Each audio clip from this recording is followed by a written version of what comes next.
అది పచ్చని పొలాలతో పాడి పట్టలతో కళకళలాడే సుందరగిరి అని అందమైన పల్లెటూరు. ఆ గ్రామంలో కాంతమ్మ తన కొడుకు శ్రీనివాస్తో నివసిస్తోంది. కాంతమ్మకు శ్రీనివాస్ అంటే ప్రాణం. శ్రీనివాస్ పట్నంలో ఉద్యోగం చేస్తున్నాడు. కాంతమ్మకు బంగారం మీద అమితమైన వ్యామోహం. ఆమెకు మనుషుల కంటే వారి మెడలో మెరిసే పసడి మీదనే శ్రద్ధ ఎక్కువ. ఒకనాడు మధ్యాహ్నం వేళ కాంతమ్మ తన ఇంటి అరుగు మీద కూర్చొని పక్కనే ఉన్న పుల్లమ్మతో కబుర్లు చెప్తోంది. ఎండకు కాంతమ్మ మెడలో ఉన్న గొలుసు దగదగా మెరుస్తోంది. చూసావా పుల్లమ్మ, ఈ గొలుసు చూస్తుంటే ఊర్లో ఎవరికైనా కళ్ళు చెదిరిపోవాల్సిందే. మొన్నటి సంతలో మా ఆయన జయించిన అచ్చమైన పొత్తడు గొలుసిది. అవునులే కాంతమ్మ, నీ అదృష్టం పండింది. నీ మెడలో ఉన్న గొలుసు నీ మెడకే అందాన్నిచ్చింది. ఆ గొలుసు బరువు చూస్తుంటేనే నా గుండె జారిపోతుందనుకో. నీ అంత బంగారం ఉన్నవారు మన ఊర్లోనే లేరు. అదే కదా నేను ఎప్పుడు చెప్పేది. మనిషికి గౌరవం పరువివ్వాలంటే వంటి నిండా బంగారం ఉండాలి. నగలు లేని ఆడది, నూనె లేని దీపం ఒకటే. అందుకే నా కొడుకు శ్రీనివాస్కి వచ్చే భార్య కూడా కేజీల కొద్ది బంగారం తెచ్చి ఇల్లాలు కావాలని నా ఆశ. అప్పుడే శ్రీనివాస్ ఇంట్లో నుంచి బయటకొస్తూ తన తల్లి మాటలు విని ఇలా అంటాడు. అమ్మా, మళ్ళీ అదే పాట మొదలెట్టావా? నా కాబోయే భార్యకి మంచి గుణం ఉండాలి, కానీ కేజీల కొద్ది బంగారం ఎందుకు అవసరం? మనం మనుషుల్ని ప్రేమిస్తున్నావా లేక బంగారాన్ని ప్రేమిస్తున్నావా? నువ్వు ఊరుకోరా శ్రీను. గుణం ఉంటే ఏం వస్తుంది చెప్పు? 10 మందిలోకి వెళ్ళినప్పుడు నీ గుణం ఎవరికి కనిపిస్తుంది? మెడలో ఉన్న బంగారం మాత్రమే కనిపిస్తుంది. పరువు ముఖ్యంరా. అందుకే నీకు పెళ్లి సంబంధం చూసేటప్పుడు నేను మొదట అడిగేది బంగారమే. మన మీద ఎంత బంగారం ఉందో దాన్ని బట్టే జనం మనకి మర్యాదిస్తారు. శ్రీనివాస్ తన తల్లి మొండితనాన్ని చూసి నిట్టూర్చాడు. కొన్ని రోజుల తర్వాత శ్రీనివాస్కి ఒక సంబంధం వచ్చింది. ఆ అమ్మాయి పేరు సౌందర్య. పక్క ఊరి పెద్ద మనిషి కూతురు. కాంతమ్మ శ్రీనివాస్ కలిసి పెళ్లి చూపులకి వెళ్లారు. సౌందర్య చాలా అందంగా అచ్చమైన పల్లెటూరి పద్ధతిలో ఉంది. కాని కాంతమ్మ కళ్ళు మాత్రం ఆమె ఒంటి మీద ఉన్న నగలనే వెతుకుతూ ఉన్నాయి. నమస్కారం కాంతమ్మ గారు. తాను నా ఒక్కగానొక్క కూతురు సౌందర్య. మా అమ్మాయిని కొంతవరకు చదివించాం. మీ అబ్బాయి పెద్ద చదువులు చదివాడని విన్నాం.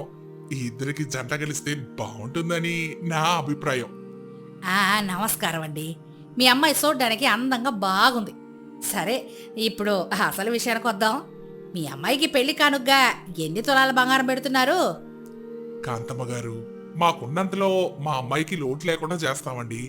కానీ ఇంత అంత అని లెక్క చెప్పడం మాత్రం మాకిష్టం లేదు. అయినా డబ్బు కంటే గుణం గొప్పది కదండి.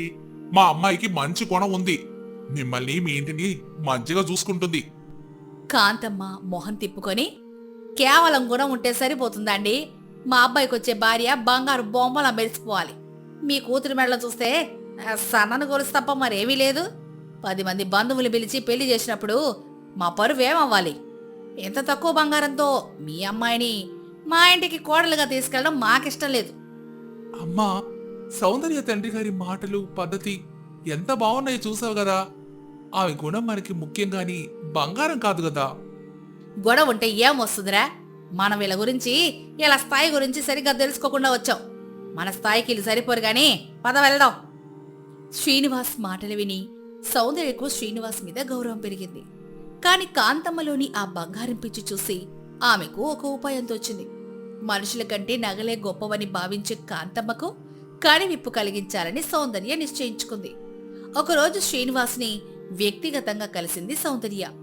శ్రీనివాస్ పైన ఉన్న ఇష్టాన్ని అతనికి చెప్పింది. శ్రీనివాస్ కూడా సౌందర్యని ఇష్టపడ్డాడు. కొద్ది రోజుల తర్వాత శ్రీనివాస్కు మరో సంబంధం వచ్చింది. ఆ అమ్మాయి పేరు రాజేశ్వరి. రాజేశ్వరి చాలా ధనవంతురాలు అని, తులాల కొద్ది బంగారం తెస్తుందని కాంతమ్మ ఉత్సాహంగా ఆ ఊరికెళ్ళింది. పెళ్లి చూపులు తంతు మొదలైంది. రాజేశ్వరి తండ్రి వీరయ్య రాజేశ్వరిని రమ్మని పిలిచాడు. ఇక రాజేశ్వరి బరువైన నగలేసుకొని వచ్చింది.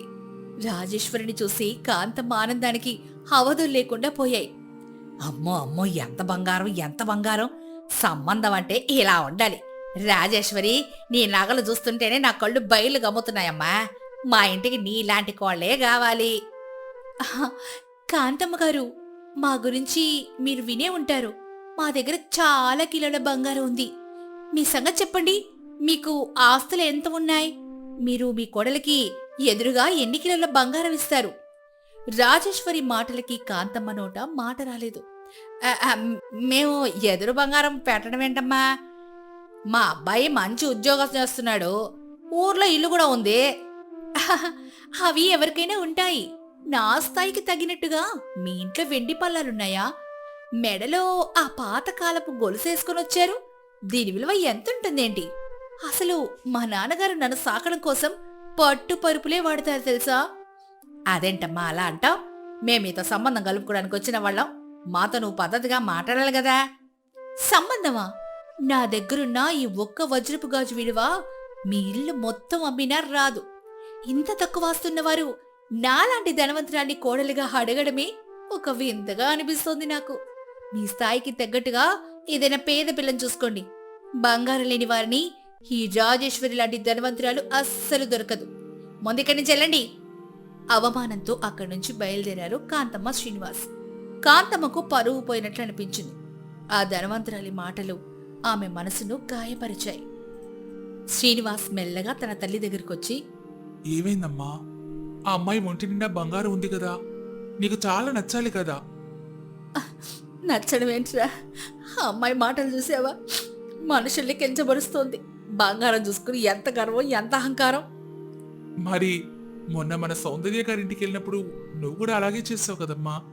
ఆమె సంస్కారం ఉన్న అమ్మాయి అని తెలిసినా కేవలం బంగారం లేదని అవమానించావు. ఈరోజు రాజేశ్వరి కూడా నిన్ను అలాగే చూసింది. బంగారం ఉన్న చోట గర్వం ఉంటుందమ్మా, కాని మర్యాద ఉంటుందని నమ్మకం లేదు. మనిషి విలువ నగల్లో ఉండదు, వారి నడవడికలో ఉంటుంది. కాంతమ్మ ఆలోచనలో పడింది. నిజమేరా సీను, నా కళ్ళు ఇప్పుడే తెరుచుకున్నాయి. సుగుణం లేని మనిషి, వాసన లేని పువ్వు ఒకటే. మనల్ని గౌరవించిన వారికి ఆ నగలు ఎంతున్నా ఏం లాభం చెప్పు? నన్ను క్షమించురా. ఆ రోజే సౌందర్య ఇంటికెళ్ళి సంబంధం నిశ్చయం చేసుకోవాల్సింది. సమయం ఇంకా మించిపోలేదమ్మా. సౌందర్య గారికి మంచి గుణం ఉంది. ఆమె మన ఇంటికి వస్తే మన ఇల్లే బంగారిల్లు అవుతుందమ్మా. కాంతమ్మ తన తప్పు తెలుసుకొని సౌందర్య తండ్రికి కబురు పంపింది. క్షమాపణ అడిగి పెళ్లి నిశ్చయించుకుంది. పెళ్లి రోజు రాణి వచ్చేసింది. సౌందర్య చాలా నిరాడంబరంగా పెళ్లి పీటల మీద కూర్చుంది. అప్పుడు రాజేశ్వరి కూడా అక్కడికొచ్చింది. రాజేశ్వరిని చూసి కాంతమ్మ ఆశ్చర్యపోయింది. రాజేశ్వరి, నువ్విక్కడున్నావేంటి? మళ్ళీ నువ్వు మా ఆస్తుల గురించి అడగడానికి వచ్చావా? లేదు కాంతమ్మ గారు, నేను సౌందర్యకి ప్రాణ స్నేహితురాల్ని.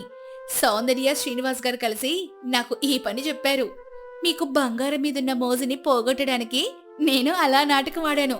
నన్ను క్షమించండి. అత్తయ్యగారు, నన్ను కూడా క్షమించండి. మనుషుల విలువని బంగారం నిర్ణయించకూడదని నిరూపించడానికి ఇదంతా చేశాము. మీకు నా మీద కోపమేం లేదు కదా? ఓసి తెలివైన పిల్ల, నా బంగారం పిచ్చి వదిలించిన మేలిమి బంగారంవే నువ్వు. నాకు 10 తులాల బంగారం కంటే 10 కాలాల పాటు నీలాంటి కోడలుండడమే ముఖ్యం. ఇప్పటి నుండి నా కోడలే నా పెద్ద ఆస్తి. చూసారమ్మా, చివరికి మనిషి మనసే గెలిచింది, లోహం ఓడిపోయింది. కాంతమ్మ మనసులో కలిగిన మార్పు ఆ ఇల్లంతా వెలుగు నింపింది. ఆ గ్రామంలో అందరూ అత్తాకోడళ్ల అనుబంధాన్ని చూసి మురిసిపోయారు. మరి ఈ కథ ద్వారా మనం తెలుసుకున్న నీతేంటో తెలుసా? మనిషికి అలంకారం బంగారం కాదు, సంస్కారం. నగలు బాహ్య సౌందర్యాన్నిస్తాయి, కానీ గుణం జీవితాంతం గౌరవాన్నిస్తుంది. రామాపురం అనే గ్రామంలో గత 2 ఏళ్లుగా వర్షాలు లేక కరువు తాండవిస్తోంది. ఊరి జనం పనుల కోసం వలసలు పోతున్నారు. ఆ ఊరిలో వినయ్, జ్యోతి అనే దంపతులుండేవారు. వినయ్ అమాయకుడు, కానీ కొంతవరకు చదువుకున్నాడు. జ్యోతి మాత్రం చాలా తెలివైంది, ధైర్యవంతురాలు. కరువు కారణంగా వినయ్కు ఊర్లో పనులు దొరకడం లేదు. ఒకరోజు సాయంత్రం వినయ్ దిగులుగా ఇంటి అరుగు మీద కూర్చునుండగా, ఏవండి, ఇలా దిగులుగా కూర్చుంటే సమస్య తీరదు. మన ఊర్లో పరిస్థితి రోజురోజుకి దారుణంగా మారుతోంది. ఇక్కడుంటే ఆకలితో అలమటించాల్సిందే. మనం పట్నం వెళ్దాం, అక్కడ ఏదో ఒక పని దొరక్కపోదు. పట్నమా? అమ్మో, నాకు పట్నం అంటే భయం జ్యోతి. అక్కడ మనుషులు ఎలా ఉంటారు, మనల్ని ఎలా చూస్తారు? నాకేమో చదువు రాదు, వ్యవసాయం తప్ప వేరే పని రాదు. అక్కడ నేనేం చేయగలను చెప్పు? అయ్యో, భయపడకండి. మనకక్కడ ఏదో ఒక దారి దొరుకుతుంది. మీకు వ్యవసాయం రావచ్చు, బరువులు మోయగలరు, నమ్మకంగా పని చేయగలరు. నాకేమో కుట్టు పనొచ్చు. ఇద్దరం కలిసి కష్టపడితే బతకలేమా? ధైర్యం చెయ్యండి. నీకు ధైర్యం ఎక్కువ జ్యోతి. సరే, నువ్వు చెప్పినట్టే చేద్దాం. మరుసటి రోజు ఉదయం వినయ్, జ్యోతి తమ బట్టల మూట సర్దుకొని పట్నం వెళ్లారు. వారు తలదాచుకోవడానికి ఒక చిన్న గదిని అద్దెకు తీసుకున్నారు. మరుసటి రోజు నుంచి పని వెతకడం మొదలుపెట్టారు. వినయ్ ఒక భవన నిర్మాణ స్థలం దగ్గరికి వెళ్ళాడు. అక్కడ మేస్త్రిని పని అడిగాడు. అయ్యా నమస్కారం, నేను ఊరి నుంచి వచ్చాను. నాకేదైనా పనిస్తారా? కష్టపడి చేస్తానయ్యా. ఊరి నుండా? నీకు ఇసుక మట్టి పొడి కలపడం వచ్చా? ఇటుకలు మొయ్యగలవా? నేర్చుకుంటానయ్యా, నాకు బలం ఉంది. నేర్చుకోవడానికి ఇది బడి కాదు. సరే, ఆ మూలన ఉన్న ఇసుక బస్తాలు పైకి మోసుకెళ్ళాలి. రోజుకి 100 రూపాయలు చేస్తావా? 100 రూపాయలా? మా ఊళ్ళో కూలియే 150 రూపాయలు ఇస్తారు కదా బాబు. అయితే మీ ఊరికే వెళ్ళు, ఇక్కడ ఇంతే. ఇష్టమైతే చేయలేకపోతే పో. వినయ్ అమాయకంగా తలూపి ఆ తక్కువ కూలికే పని కుదిరాడు. రోజంతా కష్టపడినా సాయంత్రం మేస్త్రి చేతిలో 10 రూపాయలు తగ్గించి పెట్టాడు నువ్వు నెమ్మదిగా పనిచేసావు అని కారణం చెప్పేవాడు.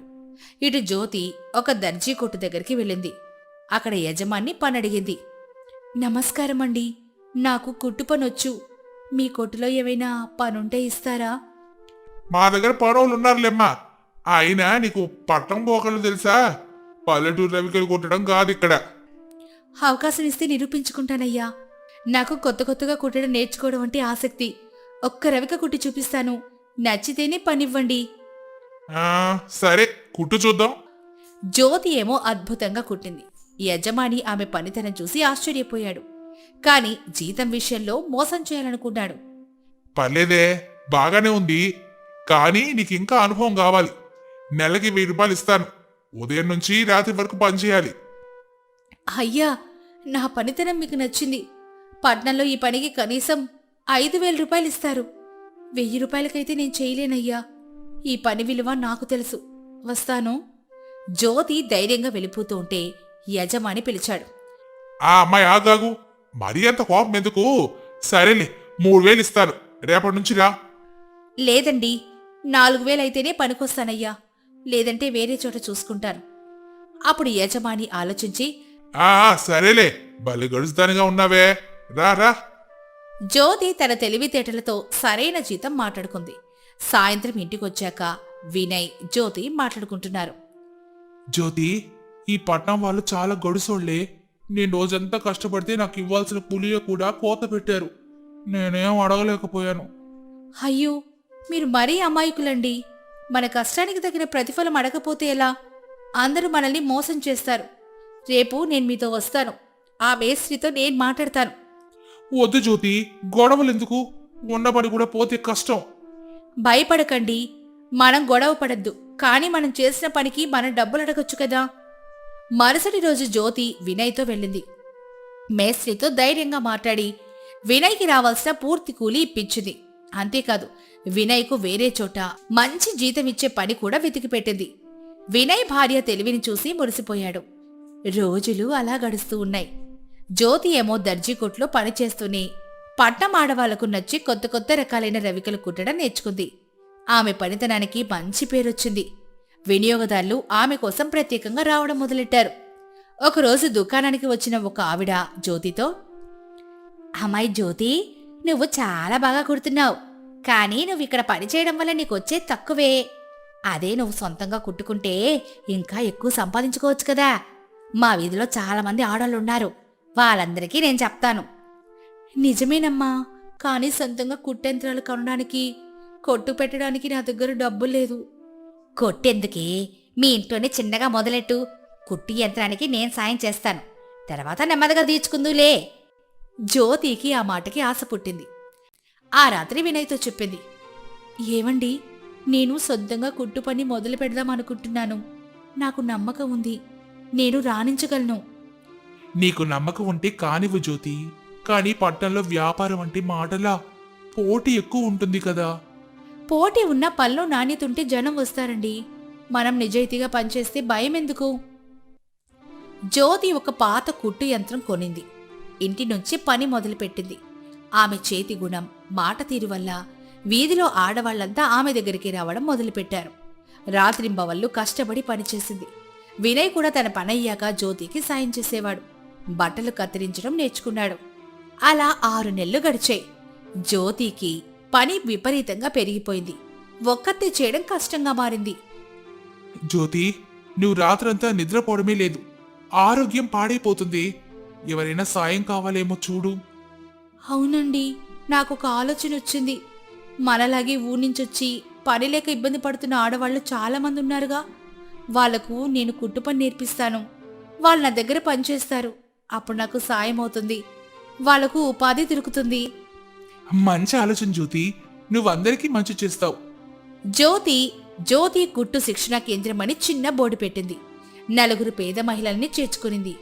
వారికి ఉచితంగా పని నేర్పించి తన దగ్గరే పనిచ్చింది. వారికి వచ్చే ఆదాయంలో కొంత తనకి, కొంత వారికి ఉండేలా చూసుకుంది. జ్యోతి వ్యాపారం 3 పువ్వులు 6 కాయలుగా వర్ధిల్లింది. ఒకరోజు పట్నంలో పెద్ద వస్త్ర వ్యాపారి అయిన వస్త్రాలయం యజమాని గుప్తా గారు జ్యోతి గురించి విని ఆయన జ్యోతిని పిలిపించారు. అమ్మా జ్యోతి, నీ పనితనం గురించి చాలా విన్నాను. మా వస్త్ర పరిశ్రమలో నీలాంటి ప్రతిభావంతులు మాకెంతో అవసరం. మా వస్త్రాలయ పరిశ్రమకి కావలసిన బట్టలు కుడతావా? చాలా సంతోషం గుప్తా గారు. ఇంత పెద్ద అవకాశం ఇస్తున్నందుకు మీకు రుణపడి ఉంటాను. జ్యోతికి పెద్ద అవకాశం వచ్చింది. ఇప్పుడు ఆమె ఒక చిన్న గదిలో లేదు, ఒక పెద్ద హాల్ అద్దెకి తీసుకొని కుట్టు యంత్రాలు పెట్టింది. వినయ్ కూడా తన కూలీ పని మానేసి జ్యోతికి పూర్తి స్థాయిలో సాయం చేయడం మొదలుపెట్టారు. గుప్తా గారు వినయ్ నిజాయితీని గమనించారు. వినయ్ గారు, మీరు చాలా నమ్మకస్తులండి. ఈ రోజుల్లో నమ్మకమైన మనుషులు దొరకడం కష్టం. మా వస్త్రాలయానికి డబ్బుల బాధ్యత చూసేవారు చాలా అవసరం ఉంది. మీరు ఆ బాధ్యత తీసుకుంటారా? జ్యోతి గారు ఇక్కడ పళ్ళు చూసుకుంటారు. మీరక్కడ లెక్కలు చూసుకోవచ్చు. అయ్యో, అంత పెద్ద బాధ్యత నా వల్ల అవుతుందా? తప్పకుండా అవుతుందండి. గుప్తా గారు నమ్మకంతో ఇస్తున్నారుగా, మీరు చేయగలరు. సరే, మీరంతగా అంటున్నారు కాబట్టి ప్రయత్నిస్తాను. వినయ్ వస్త్రాలయంలో చేరాడు. తన నిజాయితీతో, శ్రద్ధతో గుప్తా గారి మన్నల్ని పొందాడు. జ్యోతి వ్యాపారం కూడా బ్రహ్మాండంగా సాగుతోంది. వారిప్పుడు ఆర్థికంగా స్థిరపడ్డారు. కొన్నాళ్లకు రామాపురంలో కరువు తగ్గింది. కాని వినయ్, జ్యోతి ఊరికి మాత్రం వెళ్ళలేదు. వారికి పట్నంలో ఒక బాధ్యత ఉంది. ఊరి నుంచి ఎవరైనా పనుల కోసం పట్నం వస్తే వారు నేరుగా జ్యోతి దగ్గరికి వచ్చేవారు. ఒకరోజు వారి ఊరి నుంచి ఒక జంట రాము, లక్ష్మి వచ్చారు. వారు చాలా దీనస్థితిలో ఉన్నారు. వినయ్ అన్నా, ఊర్లో బతకలేక వచ్చాం. పట్నంలో ఎవ్వరూ తెలీదు. మీరే ఆదుకోవాలి. భయపడకు లక్ష్మి, మా ఇంటికి వచ్చారు కదా, మీ కష్టాలు తీరినట్టే. రాముకు వినయ్ గారు ఏదైనా పని చూపిస్తారు. లక్ష్మి, నీ కుట్టు పని వచ్చా? రాదక్కా, కానీ నేర్చుకుంటాను. పర్లేదు, నా దగ్గర నేర్చుకో. పనొచ్చే వరకు నా దగ్గరే ఉండు. మీ కాళ్ల మీద మీరు నిలబడే వరకు మేము అండగా ఉంటాం.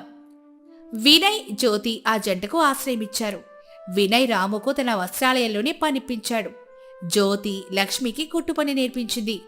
ఇలా వినయ్, జ్యోతి తాము బాగుపడ్డమే కాకుండా తమ ఊరు నుంచి వచ్చిన ఎంతో మందికి దారి చూపించారు. ఒకప్పుడు పట్నం అంటే భయపడిన వినయ్ ఇప్పుడు 10 మందికి ధైర్యం చెప్తున్నాడు. ఒకప్పుడు చిన్న కుట్టుపనితో మొదలైన జ్యోతి ప్రయాణం ఇప్పుడు ఎంతో మంది మహిళలకు జీవితాన్నిస్తోంది. ఒకరోజు సాయంత్రం వినయ్, జ్యోతి తమ కొత్త ఇంట్లో కూర్చొని మాట్లాడుకుంటున్నారు. జ్యోతి, ఆ రోజు నువ్వు పట్నం వెళ్దామని ధైర్యం చేయకపోతే ఈ రోజు మన బతుకులు ఎలా ఉండేవో. నీ తెలివితేటలే మనల్ని ఇక్కడి దాకా తెచ్చాయి. కేవలం తెలివి ఉంటే సరిపోదండి. మీలాంటి నిజాయితీ, కష్టపడి తత్వం ఉన్న భర్త తోడుండాలి. మీరు నాకు అండగా నిలబడ్డారు కాబట్టి నేను సాధించగలిగాను. ఇది మనిద్దరి విజయం. నిజమే, కానీ మన ఊరి జనం కూడా బాగుపడాలి కదా జ్యోతి. మనం సంపాదించిన దాంట్లో కొంత ఊరి బడికి, గుడికి ఇద్దాం. తప్పకుండా అండి. మన మూలాలు ఆ ఊళ్ళోనే ఉన్నాయి. మనం ఎంత ఎదిగినా ఒదిగుండడమే మనకు అందం. వినయ్, జ్యోతి ఆదర్శ దంపతులుగా నిలిచారు. పల్లెటూరి అమాయకత్వం, పట్నం తెలివితేటలు కలిస్తే విజయం తథ్యమని నిరూపించారు. మరి ఈ కథ ద్వారా మనం తెలుసుకున్న నీతేంటో తెలుసా? కష్టం వచ్చినప్పుడు భయపడి పారిపోకూడదు, ధైర్యంగా ఎదుర్కోవాలి. నిజాయితీ, నైపుణ్యం ఉంటే ఎక్కడైనా బతకొచ్చు. మనం ఎదిగిన తర్వాత మనలాంటి వారికి సాయం చేయడమే నిజమైన మానవత్వం.